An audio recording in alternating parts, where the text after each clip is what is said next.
പിതാവിന്റെയും പുത്രന്റെയും പരിശുദ്ധാത്മാവിന്റെയും നാമത്തിൽ ആമേൻ. എന്റെ പ്രിയപ്പെട്ടവരെ, മാർച്ച് 11 ബുധനാഴ്ച, അമ്മേ പരിശുദ്ധ അമ്മേ, അമ്മേ പരിശുദ്ധമേ, ദൈവമാതാവേ, കൃപാസനത്തിലൂടെ ഞങ്ങളുടെ ദേശത്തിനും അമ്മ മധ്യസ്ഥം തേടി തന്ന എല്ലാ അനുഗ്രഹങ്ങൾക്കും കൃപകൾക്കും ഞങ്ങളിപ്പോൾ ഹൃദയം നിറഞ്ഞ നന്ദി പറയുന്നു.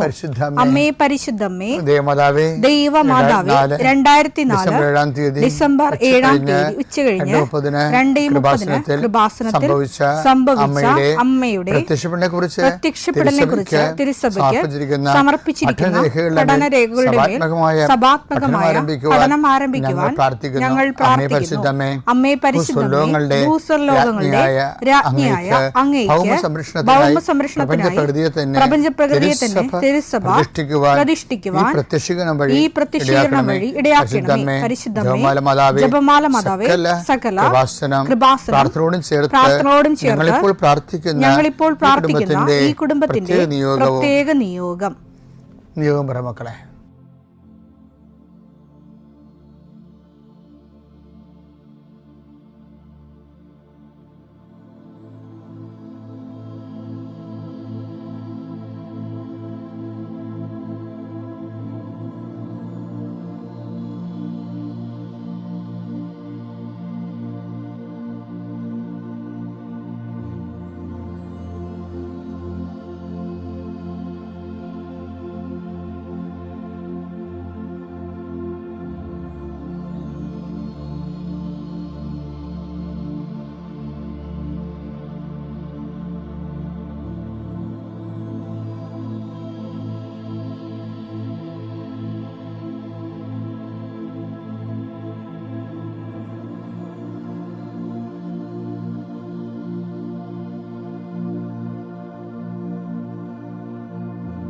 അമ്മയുടെ പ്രത്യക്ഷീകരണത്തിന്റെ ഈ അനുഗ്രഹവേളയിൽ ഞങ്ങൾക്ക് സാധിച്ചു തരുവാൻ കനിയണമേ.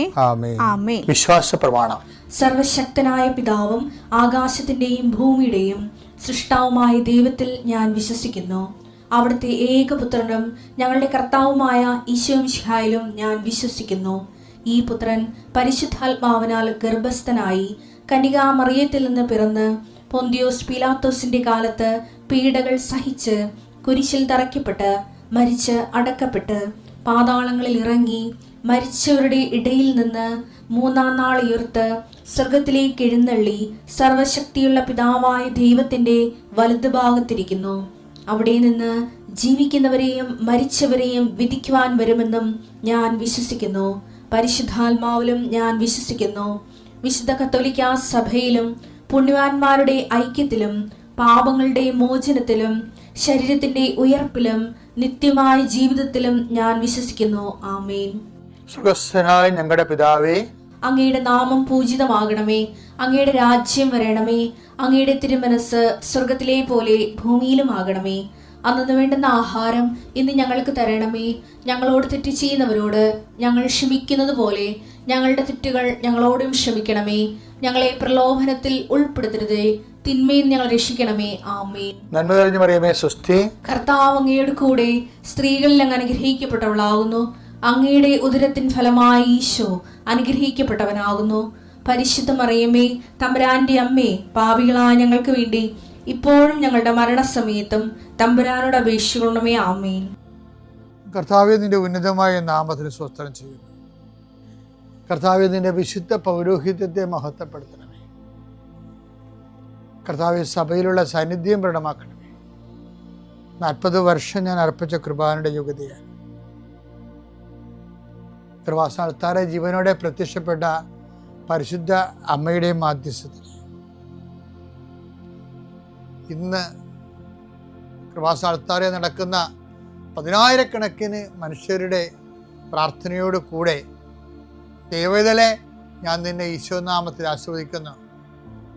ജോലി നഷ്ടപ്പെട്ടവരെ, വിസ പ്രോസസ് ചെയ്യാത്തവരെ, വിസ നഷ്ടപ്പെട്ടവരെ, വിസ തീർന്നു പോയവരെ, വിദേശ ജോലിക്ക് വേണ്ടി ശ്രമിക്കുന്നവർ, അതിനുവേണ്ടിയുള്ള ഒരുക്കങ്ങൾ പൂർത്തിയാക്കിക്കൊണ്ടിരിക്കുന്നവർ, ഇടയ്ക്ക് വെച്ച് ആ ഫയൽ ക്ലോസ് ചെയ്തിരിക്കുന്നവർ, പെൻഡിങ് ആയിരിക്കുന്നവർ, വിവാഹം ഒത്തുവരാത്തവർ, ഒത്തുവന്ന വിവാഹം നഷ്ടപ്പെട്ടു പോയതിൻ്റെ വേദന ഉള്ളവർ, മക്കളില്ലാത്തവരെ, മക്കൾക്ക് വേണ്ടി ഇപ്പോൾ പ്രഗ്നൻ്റ് ആയിരിക്കുന്നതും അതേസമയം തന്നെ എന്തെങ്കിലും മെഡിക്കലായിട്ടുള്ള കുഴപ്പങ്ങളുള്ളത് വേദനിച്ചിരിക്കുന്നവർ, അവരെല്ലാം അമ്മയുടെ മധ്യസ്ഥത്തിൽ ഈശോ നാമത്തെ ആസ്വദിക്കുന്നു. ഭവനരഹിതർ, വീടില്ലാത്തൊരു, സ്ഥലമില്ലാത്തൊരു, വഴിയില്ലാത്തൊരു വീട് വിൽക്കാൻ ആഗ്രഹിക്കുന്നവരെ, എടുത്ത് മറ്റു സ്ഥലങ്ങളിലേക്ക് പോയി താമസിക്കാൻ ആഗ്രഹിക്കുന്നവർ, അവിടെ നിലവിലുള്ള ദോഷങ്ങളെ ഈശോനാമത്തിൽ ബന്ധിക്കുന്നു. വിവാഹം ഒത്തുവരാൻ പോകുന്നു, അത് നടത്തിക്കൊണ്ടു പോകാനുള്ള പണമില്ല, അത് നടത്തിക്കൊണ്ടു പോകാനുള്ള, വിവാഹം നടത്താനാണില്ല, അപ്പനില്ല, അമ്മയില്ല, സഹോദരങ്ങളില്ല, ഉള്ളവർ തന്നെ വിവാഹം നടക്കരുതെന്ന് ആഗ്രഹിക്കുന്ന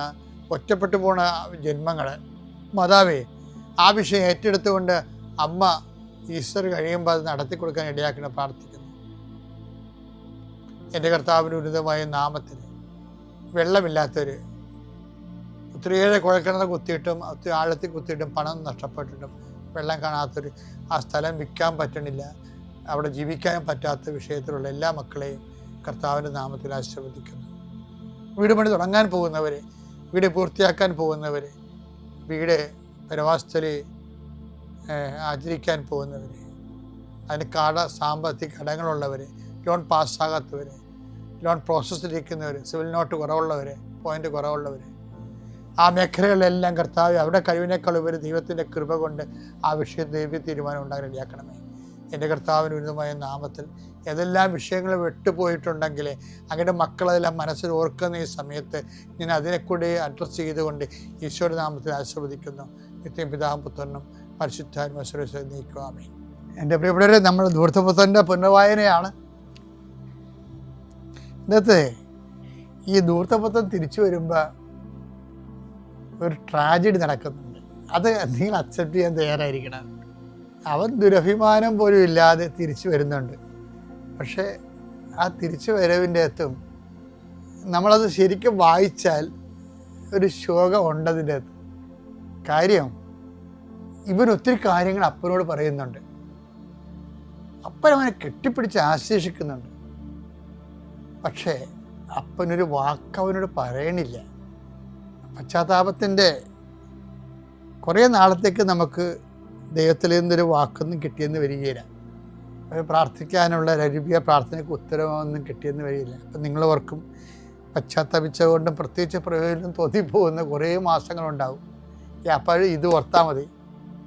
അത് അപ്പം മാത്രമുള്ള ആ ഒരു കാലഘട്ടത്തെ, ആ വന്ന മുഹൂർത്തത്തിൻ്റെ മാത്രം ഒരു പ്രത്യേകതയായിട്ട് കരുതിയാൽ മതി.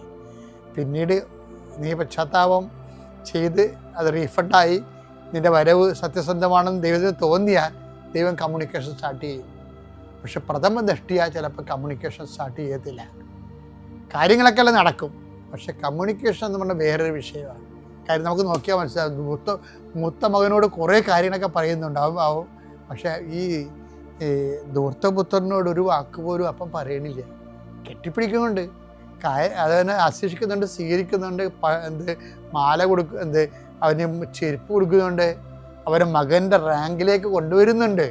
പക്ഷെ സംസാരിക്കത്തിൽ താമസിക്കും. ദൈവം അങ്ങനെയാണെന്ന് പറയാല്ല. ദൈവത്തെക്കുറിച്ച് പറയണ കഥയിൽ വന്നു പോയിട്ടുള്ള നിഴൽ രൂപങ്ങളാണ് ഇതൊക്കെ. സംസാരിക്കാത്ത മൂകനായ അപ്പൻ, അത് നിസ്സാരമായിട്ട് കണക്കാക്കാൻ പറ്റത്തില്ല. അത് പശ്ചാത്താപത്തിൻ്റെ കുറേ കാലങ്ങളിൽ ദൈവമായിട്ട് നമുക്ക് കമ്മ്യൂണിക്കേഷൻസ്, ദൈവം ഇങ്ങോട്ട് കമ്മ്യൂണിക്കേറ്റ് ചെയ്യണമെന്ന് നമ്മൾ ധരിക്കരുത്. അപ്പോൾ വന്നതല്ലേ ഉള്ളൂ. അവൻ്റെ പശ്ചാത്താപം സത്യസന്ധമാണ് ദൈവം തോന്നിക്കഴിഞ്ഞാൽ കട്ട് ചെയ്ത് കമ്മ്യൂണിക്കേഷൻ സ്റ്റാർട്ട് ചെയ്യും. മകൻ പറഞ്ഞു, മകൻ, ഇളയ മകൻ്റെ കാര്യം പറയും. പിതാവേ, സ്വർഗത്തിനെതിരായും നിന്റെ മുമ്പിലും ഞാൻ പാപം ചെയ്തു. നിന്റെ പുത്രൻ എന്ന് വിളിക്കപ്പെടാൻ ഞാൻ ഇനി യോഗ്യനല്ല. പിതാവാകട്ടെ തന്റെ ദാസരോട് പറഞ്ഞു, ഉടനെ മേൽത്തരം വസ്ത്രം കൊണ്ടുവന്ന് ഇവനെ ധരിപ്പിക്കുവിൻ. ഇവന്റെ കയ്യിൽ മോതിരവും കാലിൽ ചെരുപ്പും അണിയിക്കുവിൻ. കൊഴുത്ത കാളക്കുട്ടിയെ കൊണ്ടുവന്ന് കൊല്ലുവിൻ. നമുക്ക് ഭക്ഷിച്ച് ആഹ്ലാദിക്കാം. എന്റെ ഈ മകൻ മൃതനായിരുന്നു, അവനിതാ വീണ്ടും ജീവിക്കുന്നു. അവൻ നഷ്ടപ്പെട്ടിരുന്നു, ഇപ്പോൾ വീണ്ടും കിട്ടിയിരിക്കുന്നു. അവർ ആഹ്ലാദിക്കാൻ തുടങ്ങി. ഇതാണ് സംഭവം. ഇതിനകത്ത് ഡയലോഗില്ല. ആർക്ക് ഡയലോഗില്ല? അപ്പൻ മൂത്ത മകനോട് അപ്പൻ കമ്മ്യൂണിക്കേഷൻ ഇല്ല. നോക്കിയാൽ മതി. ഞാനിങ്ങനെ ഒത്തിരി ആൾക്കാരോട് കൗൺസിലിംഗ് ചെയ്യുമ്പോഴേ ചില ആൾക്കാർ എത്രയോ വർഷങ്ങളായിട്ട് ധ്യാനിപ്പിക്കുന്നത്, എത്രയോ ആയിരങ്ങൾ ധ്യാനിപ്പിച്ചിട്ടുണ്ട്, എത്രയോ പേരുടെ മാനസാന്തര വരെ എടുത്തിട്ടുണ്ട്. അപ്പോൾ അതെല്ലാം നമുക്ക് മനസ്സിലാക്കുമ്പോൾ ഈ ഒരു കാര്യം സിറ്റുവേഷൻ കറക്റ്റാണത്. ആ മാനസാന്തരത്തിൻ്റെ ആദ്യ കാലങ്ങളിൽ കമ്മ്യൂണിക്കേഷൻ ഇല്ല. നമുക്ക് പ്രാർത്ഥിക്കാൻ കുറവായിരിക്കും, ചിലപ്പോൾ നമുക്ക് പ്രാർത്ഥനയ്ക്ക് ഉത്തരം ചിലപ്പോൾ മെയിൻ്റെനൻസ് നടക്കും, എല്ലാ കാര്യങ്ങളും നടന്നു പോകും. ഞാൻ കെട്ടിപ്പിടിക്കുന്നുണ്ടെന്നൊക്കെ പറഞ്ഞില്ലേ, അപ്പം അവനെ കെട്ടിപ്പിടിക്കുന്നുണ്ട്, അവന് മോതിരം കൊടുക്കുന്നുണ്ട്, അവന് ചെരുപ്പ് കൊടുക്കുന്നുണ്ട്, റാങ്കിനെ കൊണ്ടുവന്നുണ്ട്, പക്ഷേ നോ ഡയലോഗ്. നമ്മൾ പെട്ടെന്ന് ശ്രദ്ധിക്കത്തില്ല. പക്ഷേ നമ്മളെ ആൾക്കാരുടെ മാനസാന്തരത്തെ കാണുമ്പോൾ നമുക്കും അത് നമുക്ക് തോന്നിയിട്ടുണ്ട്. കുറേ നാളത്തേക്ക് കമ്മ്യൂണിക്കേഷൻ ഇങ്ങനെ സൈലൻ്റ് കമ്മ്യൂണിക്കേഷൻ ആയിരിക്കും, ഒരു ആക്റ്റീവ് കമ്മ്യൂണിക്കേഷൻ ആകണമെന്ന് നിർബന്ധമില്ല. അപ്പോൾ അതുകൊണ്ട് മാനസാന്തരത്തിൻ്റെ ആൾക്കാർ, മാനസാന്തരപ്പെടുന്ന ആൾക്കാർ എപ്പോഴും ശ്രദ്ധിച്ചേക്കണം. നമ്മളുടെ പാപത്തിന് പരിഹാരം ചെയ്തു, ആ ദൂതമ്പത്ത് പറഞ്ഞ പോലെ റീഫണ്ട് ചെയ്തു, പശ്ചാത്താപം പ്രായശ്ചിത്തത്തോടെ പറഞ്ഞു തീർക്കാതെ അത് ചെയ്ത് തീർത്ത് വരുമ്പോൾ ആ കമ്മ്യൂണിക്കേഷൻ ഫുൾ സ്വിങ് ആയിട്ട് വരും. ആ സമയം മുതൽ നമുക്ക് കൂടുതൽ പ്രാർത്ഥിക്കാനും, പിന്നെ ദൈവം നമ്മൾ ഏറ്റവും നല്ല കമ്മ്യൂണിക്കേറ്ററാണ്. ദൈവം ഏറ്റവും നല്ല കമ്മ്യൂണിക്കേറ്ററാണ്. കാര്യം നമ്മൾ ഭൂമി ജീവിക്കുമ്പോൾ ദൈവത്തിൻ്റെ ഈ കമ്മ്യൂണിക്കേഷൻ ഒരിക്കലെങ്കിലും കിട്ടിയില്ലെങ്കിൽ എന്തൊരു കുഴപ്പമുണ്ടെന്നേ ഞാൻ പറയത്തുള്ളൂ. വെച്ച് കഴിഞ്ഞാൽ ദൈവം നല്ലവണ്ണം കമ്മ്യൂണിക്കേറ്റ് തൻ്റെ ദാസനോട്, തൻ്റെ ഭക്തനോട്, തൻ്റെ വിശ്വാസിയോട്, മോശയോടൊന്നും ഒരു സ്നേഹിതനെ പോലെ സംസാരിക്കുന്ന ആളാണ്.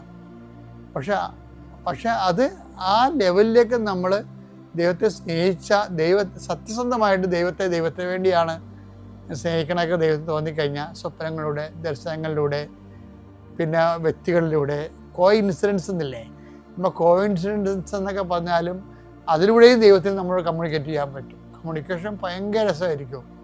അപ്പം നമ്മളെപ്പോഴും ഓർക്കേണ്ടത് ദൈവമായിട്ട് ഈ ഒരു കാലത്ത് നല്ല റിലേഷൻസിലേക്ക് വരാൻ വേണ്ടി, നല്ല ഫുൾ സ്വിങ് കമ്മ്യൂണിക്കേഷനിലേക്ക് വരാൻ വേണ്ടി പ്രത്യേകം സത്യസന്ധമായി, സുവിശേഷവിഹിതമായി, സാക്ഷ്യത്തോടെ ദൈവത്തിന് വേണ്ടി, അല്ല ദൈവത്തിൻ്റെ ആനുകൂല്യത്തിന് വേണ്ടിയുള്ളതിനേക്കാളുപരി ദൈവത്തിന് വേണ്ടി. ദൈവത്തിന് ഭയങ്കര സങ്കടമായിരിക്കുമേ എപ്പോഴും. എന്ന് വെച്ചാൽ ഈ മനുഷ്യന്മാരെല്ലാം സ്നേഹിക്കുന്നത് വയറ്റിപ്പിഴപ്പിന് വേണ്ടിയാണെന്ന് ദൈവത്തിന് അറിയാം. അതാണ് ദൈവത്തിൻ്റെ സങ്കടമെന്ന് എനിക്ക് പലപ്പോഴും തോന്നിയിരിക്കുന്നത്. പക്ഷെ ദൈവത്തിന് വേണ്ടി സ്നേഹിക്കാൻ തുടങ്ങിക്കഴിഞ്ഞാൽ നീ തന്നതും തരാത്തതും ഞാൻ അളന്നും തൂക്കി നോക്കാതെ എനിക്ക് നീയാണെന്ന് പറയത്തില്ലേ, അങ്ങനെയൊക്കെ പറഞ്ഞൊരാളാണ് ഈ പത്രോസൊക്കെ ഈ ഹൃദയം തുറന്നാണ് ഈശോ ഇൻട്രാക്ട് ചെയ്യുന്നത്. ഹൃദയം തുറന്നാണ്. കാരണം അവരോടൊക്കെ ഹൃദയം തുറന്ന് സംസാരിക്കാനുള്ള തുറവി, ദൈവത്തിൻ്റെ റിസർവ്ഡ്നെസ് പോകണമെന്നുണ്ടെങ്കിൽ ദൈവം ഇങ്ങനെ ഒരു റിസർവിൽ വരാൻ കാരണം വെച്ച് കഴിഞ്ഞാൽ നമ്മൾ കമ്മ്യൂണിക്കേഷൻ ചെയ്യാൻ പറ്റിയ ആളല്ലാത്തത് കൊണ്ടാണ്. അതാണ് വരുന്ന വിഷയം അങ്ങനെ വരുന്നത്. അത് ഈ മുൻപ് കാലത്ത് ആ ഒരു അമിക്കബിലിറ്റി, അനുരഞ്ജനം ഉണ്ടാകാൻ വേണ്ടി പ്രത്യേകം ശ്രദ്ധിക്കണം. പിതാവിൻ്റെയും പുത്രൻ്റെയും പരിശുദ്ധാത്മാവിൻ്റെയും നാമം.